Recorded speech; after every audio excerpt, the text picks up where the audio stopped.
This is the Constitution structure of the national government. Influential Americans such as James Madison, Alexander Hamilton, and George Washington saw Shays' Rebellion as a threat to the new nation, and they called for a need to change. They believed that the democratic impulse of the American Revolution had simply gotten out of hand, that Americans had too much freedom. Thus, to solve this, the national government must be strengthened to develop uniform economic policies and to protect property owners.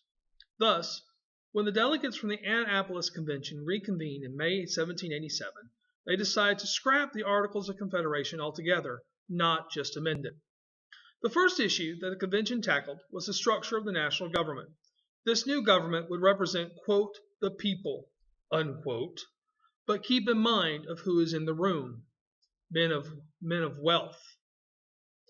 The new Constitution created a legislature, an executive department, and a national court.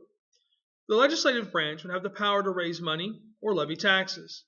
The states would be prohibited from infringing on property rights.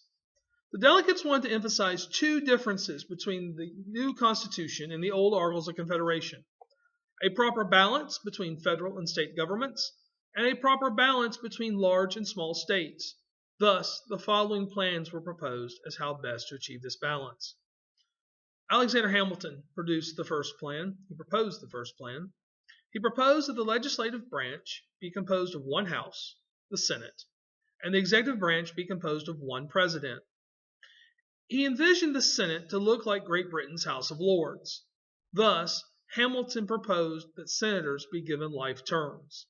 He also suggested that the president must be elected for life. Hamilton said at the time, quote, "The rich and well-born must rule, for the masses seldom judge or determine rights." And since this plan reminded delegates of Great Britain and absolutely everything they had fought against, they quickly rejected Hamilton's plan. After all, what is a president elected for life? A king. James Madison presented the second plan that is called the Virginia Plan, after Madison's home state. Madison suggested a two-house or bicameral legislature for the legislative branch, with representation determined by population, not by states.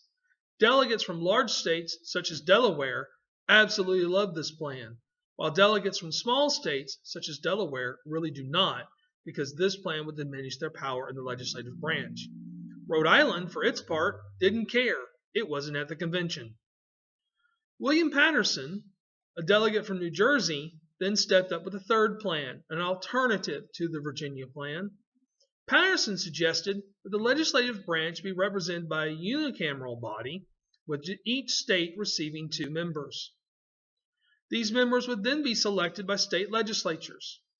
Delegates from small states such as Connecticut love this New Jersey plan because they have as much power in this legislative body as they would under the Articles of Confederation, while delegates from large states such as Virginia do not, because they don't want to share. They want to have more power than small states.